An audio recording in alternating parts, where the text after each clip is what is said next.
Del cielo por asalto, aquí en Radiográfico 89.3. ¿Qué versión? Versión peronista. Versión peronista. Igual es la versión de siempre. Su versión natural, ¿o no? Es que es la versión natural. Pero digo, hoy es un día especial, se cumplen 50 años del paso a la inmortalidad del general Juan Domingo Perón y bueno, mucho para analizar en este día, ¿no? Ayer habló Cristina Fernández de Kirchner, estuvo con Pedro Rosenblatt dialogando Perón por Cristina, era, ¿no? Se llamaba titulada Perón por Cristina. Bueno, hay varias intervenciones en una fecha muy especial para el pueblo peronista, vamos a decir, o para los peronistas, para el pueblo peronista. Para el pueblo peronista porque es la síntesis más avanzada de nuestro pueblo en estos 80 años desde el surgimiento del peronismo y 50 desde el paso a la inmortalidad del general Juan Domingo Perón. Recientemente, hace unos minutos, terminó el acto encabezado por Axel Kicillof en la Quinta de San Vicente, un lugar histórico para el peronismo también, donde descansaba Juan Domingo Perón y Evita, y donde hoy descansan los restos de Juan Domingo Perón.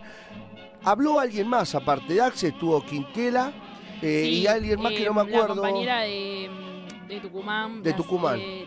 No, perdón, de Catamarca, la celadora de Catamarca, que a ver, ahí buscamos el nombre, Mónica, no me acuerdo cuánto. Bueno, y Quintela, ¿no? No sé si lo nombraron. Sí, lo nombramos recién. Finalizó, hace un ratito estábamos escuchando ahí las palabras de Axel Kicillof en un acto donde estuvieron por el paneo que se iba mostrando por momentos. Veíamos que estaba gran parte del arco sindical, se lo veía a Daer, se lo veía a Pablo Moyano, a Acuña, bueno, a Furlan, bueno, estuvo gran parte del arco sindical de la CGT y de ambas CTA, estuvo, que no se sabía, sí, pero estuvo la presencia de muchísimos intendentes y figuras de la política, en este caso el presidente del PJ de la provincia de Buenos Aires, Máximo Kirchner, estuvo al lado, justo de él estaba sentada Mayra Mendoza, con quien hace muy poquitos días hubo un cruce fuerte entre Axel y Mayra a raíz de lo que, bueno, ya charlamos el lunes pasado, ¿no? Del acto realizado por Ferraresi en territorio de Mayra Mendoza, nos referimos a Quilmes. Pero bueno, pasaron cosas también. Sí, perdón, ahí tengo bien el nombre de la compañera, que es la senadora por Catamarca, Lucía Corpachi, que también, bueno, fue la primera oradora y es la ex gobernadora de Catamarca. Bueno, así que antes de introducirnos, digamos, en un programa que tenemos muy cargado, porque bueno, nos va a estar visitando Lucho Roa, abogado laboralista, para charlar un poquito, no hay nada mejor que para charlar un día como hoy con Lucho Roa, pero también para analizar lo que dejó en materia de reforma laboral la reciente aprobación por diputados de la ley base. Vamos a estar dialogando y nos va a visitar, en la posibilidad en que pueda, la compañera Ingrid de Desarrollo Social frente a una nueva avanzada de despidos por parte del gobierno de Javier Milei. Son miles y miles de compañeros y compañeras despedidos en el Estado en Desarrollo Social, el 144 que fue masiva los despidos. Hoy fue una brutal represión, porque la verdad que nunca una represión es liviana o no, es brutal por lo que acontece alrededor del reclamo de los trabajadores del INTI evitando su cierre. Fueron reprimidos hoy en el marco de una jornada de lucha que estaban llevando adelante. Vamos a tratar de dialogar, estuvimos tratando de contactarlo con Aguiar, a ver si lo podemos llegar a sacar unos minutos para dialogar sobre lo que ocurrió hoy en el INTI. Pero me parece que también para que la ahuyentada, pues nos gustaría que nos acompañe mucho, porque la verdad que no creo que algún libertario nos esté escuchando a nosotros. ¿Por qué no? Nunca Puede ser. Pero recordemos las redes y los teléfonos, se pueden comunicar a nuestros oyentes en un día tan especial como el día de hoy, a 50 años del paso de inmortalidad del general, y principalmente yo tiro una pregunta, ¿no? ¿Qué es el peronismo hoy? A mí me gustaría escuchar a los oyentes, porque creo que una de las grandes dificultades es cuál es el peronismo del siglo XXI que necesita el pueblo en estos momentos que recorren el mundo y la Argentina. Me parece que eso es el corazón del debate que hoy tenemos en el movimiento nacional en la Argentina. Así que recordemos nuestras redes, nuestros teléfonos para que nos puedan escribir. Sí, nos pueden dejar un mensaje al 11 50 12 35 89 o nos pueden también dejar un mensaje por Instagram, que lo vamos a estar leyendo, que es Cielo por Asalto, y también si nos quieren seguir en YouTube y activar las notificaciones para ver el programa después, el programa es, el canal de YouTube es Cielo por Asalto. Bueno, y alguna, a ver, yo digo, porque me parece, veníamos con una idea de programa, pero me parece que también este día hay que introducir lo que está pasando en la Argentina en un día como hoy, a 50 años del paso a la inmortalidad de Perón, ¿no? Y fui recolectando algunas de las preguntas, ¿no? Que quizás en muchos debates que hemos venido, que fuimos teniendo con diferentes compañeros y compañeras, y una era, me acuerdo, ¿qué tenía para ofrecerle a la sociedad en términos de idea y liderazgo el peronismo hoy, por ejemplo? Okay. No sé, ¿qué es el peronismo hoy? ¿A qué sujeto social le habla? Muchas veces hemos discutido eso acá. ¿A quién le habla el peronismo? Si partimos, ¿no?, de su columna vertebral, por ejemplo, mencionada hoy por Axel Kicillof en el acto. Y un tema para mí es quién puede volver a articular las piezas de ese gigante desarmado.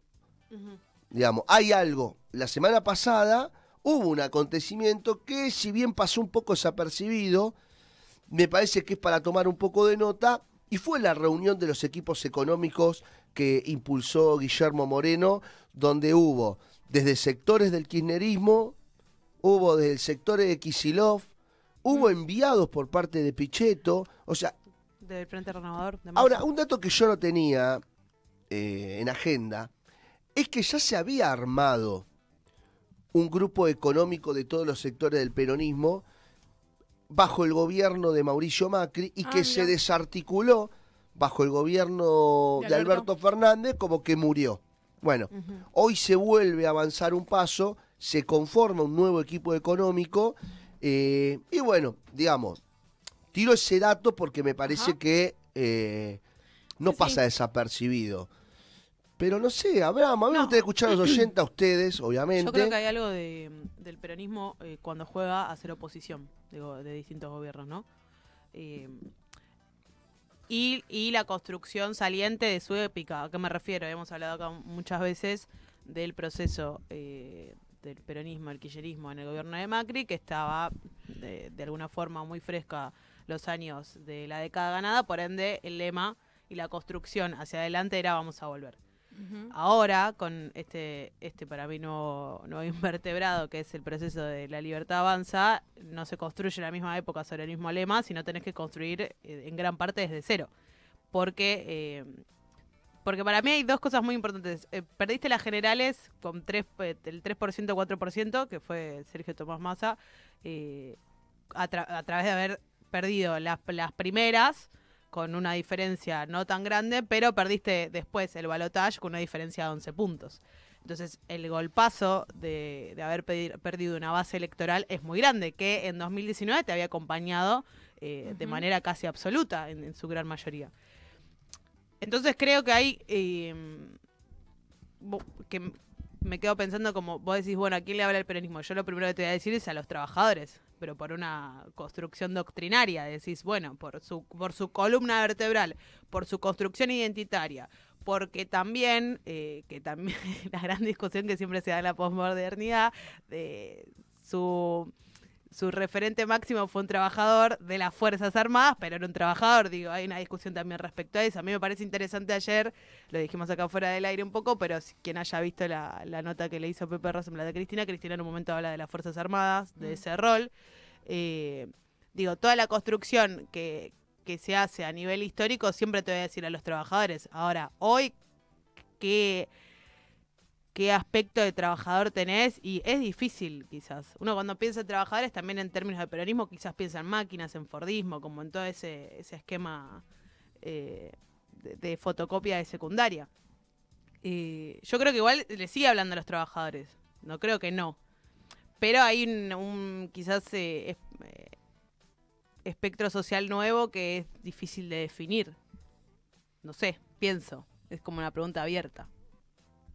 Claro, algo de esto ayer tomo lo que decías de la entrevista de Pedro a Cristina, que en un momento como que también le hace una pregunta, no recuerdo así tal cual, pero algo así como de que como tanto cambió el mundo del trabajo, si hoy el peronismo sigue siendo una opción para los y las trabajadores, y también como desde qué lugar mirar el trabajo, que no es el mismo, obviamente, que hace 50 años.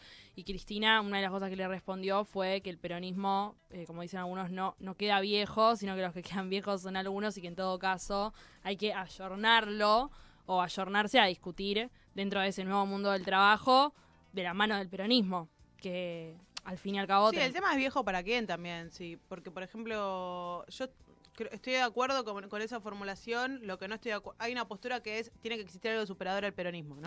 Claro. Yo creo que el peronismo tiene que ser superador por De sí mismo, no existir sí. algo, porque si no es el Es una ejemplo del discusión muy presente últimamente. Sí, porque también es la discusión del progresismo. Sí. El progresismo se cree superador sobre la base del peronismo, pero vuelve hacia la base inicial. Sí. Es el famoso entrismo o extranjeros dentro del movimiento. Sí, y que yo creo que también es parte de la agenda que te imponen, como esto de que vino Milei y trajo algo nuevo, entre comillas, y me pasa mucho de escucharlo en algunas reuniones a las que voy o de discusiones que veo que pasan con compañeros, de bueno, nosotros también tenemos que construir algo nuevo. ¿Y qué es eso nuevo? Como... Sí, bueno, pero por ejemplo la reunión de Moreno y los grupos económicos y distintos dirigentes del peronismo, en todo caso anula esa formulación porque es volver a las bases, no es una novedad, es volver a cierta política que funcionó o a cierta unidad que siempre reestructura y termina solucionándole, canción, ¿no? Sí, solucionándole los problemas a la gente. Lo que yo creo que ahí es... hay algo que yo no termino de entender, que se tiene que ver con un clima de época, se tiene que ver con una cuestión de juventudes y demás, es cuál es tu medidor, ¿no?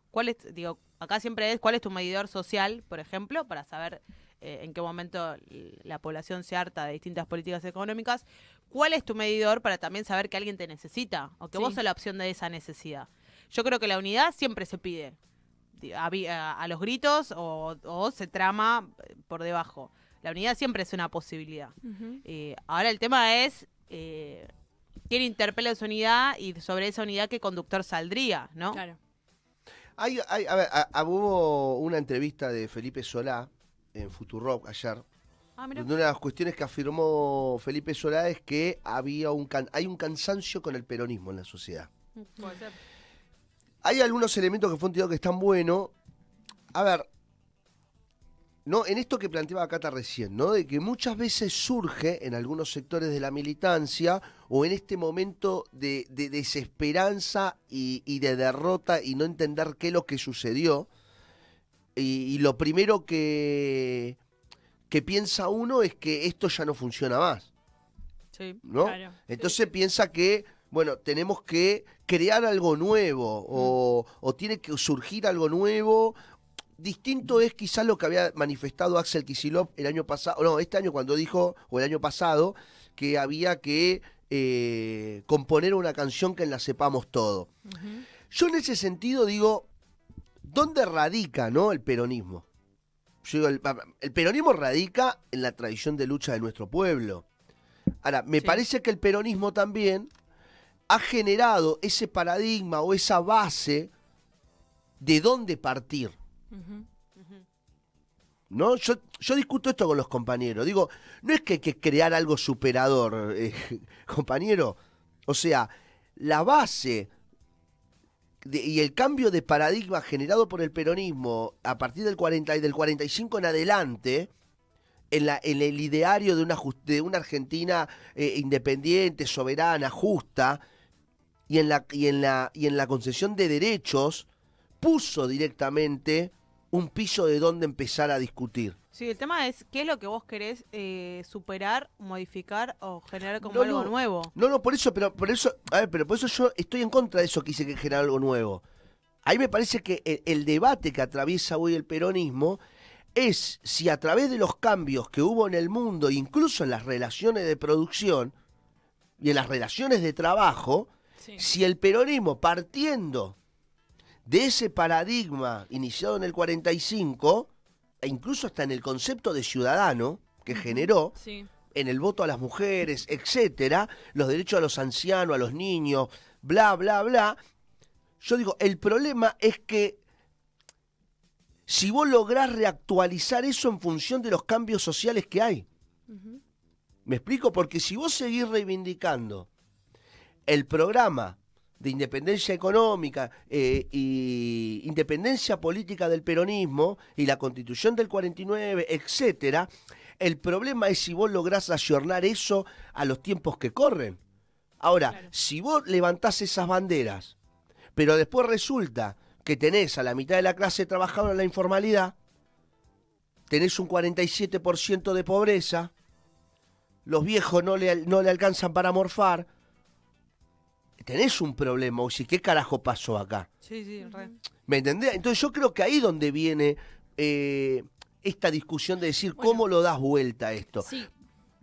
No, dale. No, sí, dale. No, que pensando, tenemos un poco ahí de material para escuchar de la entrevista de ayer, si quieren después lo podemos introducir, pero me parece que ahí también algo que, o sea, volviendo ayer a la entrevista con Cristina y esto que recién decías de Solá, para mí también el cansancio de la gente o la falta de creer en el peronismo o en cada fuerza particular que sea relacionada al peronismo, me parece que es porque, en todo caso, ya fue algo que ayer también dijo Cristina, no se hizo peronismo, sino que se hizo otra cosa. Y me parece que ahora, a la hora de enfrentar a Milei, que queda súper demostrado que el primero que le fue a poner un freno, y si bien hubo una gran avanzada con la ley bases y demás, me parece que hubiera sido mucho peor si no saltaba la CGT, que es la representación del trabajo y el peronismo, ¿no? Entonces, creo que ahí también es como una forma de volver a decir, bueno, esto es lo que evidentemente sigue funcionando, porque fueron los únicos capaces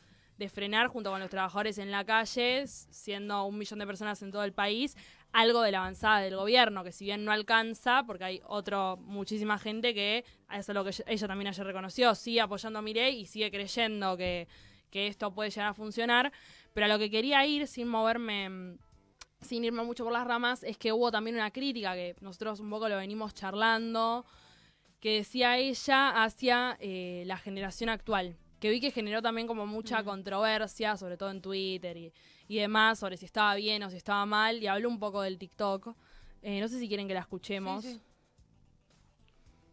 Sí, Juli, es el audio número 15, lo voy a decir así en vivo porque no sé cómo hacerlo con las manos. La lluvia. A ver, mi generación era la generación del Mayo francés, era la generación en Estados Unidos de las luchas contra Vietnam, del movimiento hippie, el surgimiento de la pastilla anticonceptiva que le dio a la mujer una libertad que no tenía, el Mayo francés, era la Revolución cubana, era todo un proceso de cambio en el mundo que obviamente tenía que recalar acá, como lo fue también la experiencia de Mayo. A ver, ¿de dónde salieron los ideales de Belgrano, de Mariano Moreno, de libertad, de igualdad y fraternidad? La Revolución Francesa.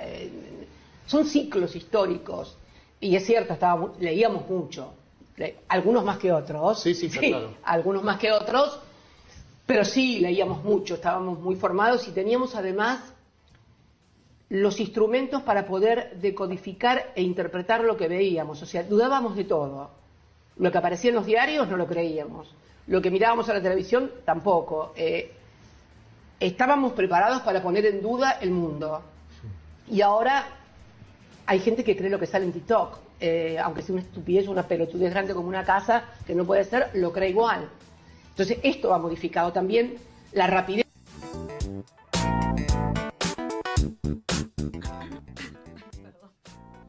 Estoy muy mal de la garganta. Ah, pensé que estabas riendo lo que decía. No, Cristina. no. No, a ver, está ¿Por qué bueno sos que así? a ver, me parece que tiene un elemento, objetivamente, hay una parte que yo lo tomo de ahí, y son los contextos, ¿no?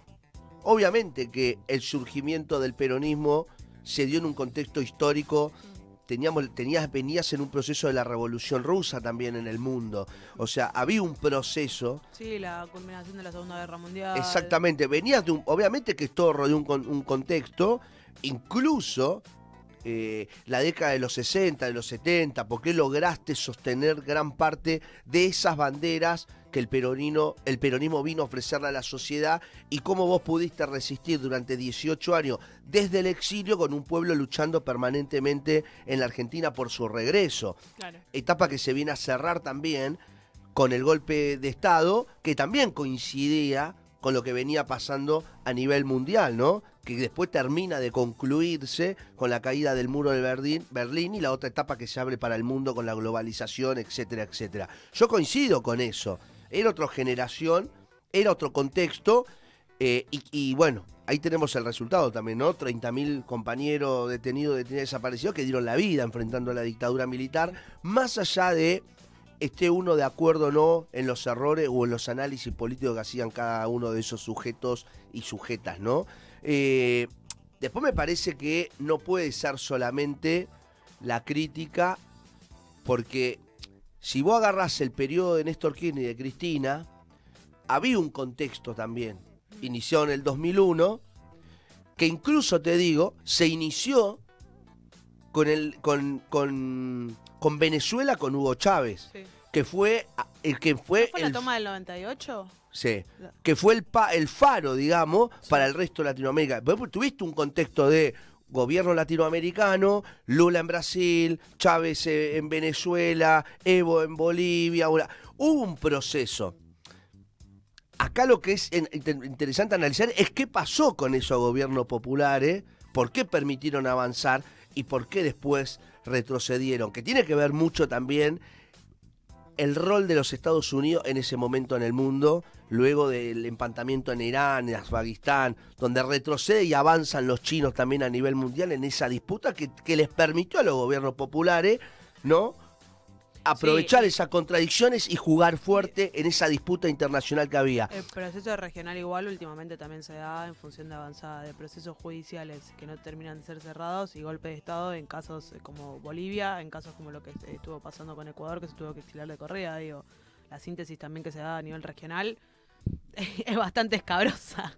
Totalmente. Por eso digo, pero a ver, yo voy a esto, a que no sé si el problema es que solamente decir, bueno, los pibes miran TikTok y el problema es que son unos idiotas que no entendieron nada de lo que pasa y solo ven TikTok. Y, a ver. No, pero por ejemplo, ahí, porque mi profesión me la amerita, hay una discusión en torno al periodismo y la comunicación en términos generales, ¿no? Como una profesión que está diezmada de alguna forma, que no existe la verdad de otra manera. No sé si vieron, pero salió que en una entrevista de Milei que hizo, no sé si fue ayer o hoy a la mañana, pero lo leí hoy, que contaba que él se junta los domingos a escuchar música clásica y a juntarse a comer con amigos periodistas. Eso, si hubiese sido en otra gestión, hubiese sido totalmente escandaloso. Uno de esos periodistas es, por ejemplo, Viale. ¿Entendés? Claro. Y sin embargo, de que eso esté explícito y que haya un acercamiento y una amistad entre un periodista supuestamente independiente con el presidente actual de nuestro país, ya no hace falta un video de TikTok ni de redes sociales para poder delimitar que eso, en términos profesionales y periodísticos, está mal. Y sin embargo pasa como si nada. No es solamente yo estoy de acuerdo, no es solamente una función de las redes sociales efímeras y todo el contexto que hace que todo sea efímero, sino que también hay una decisión de cómo se articula eso, de que no pasa nada.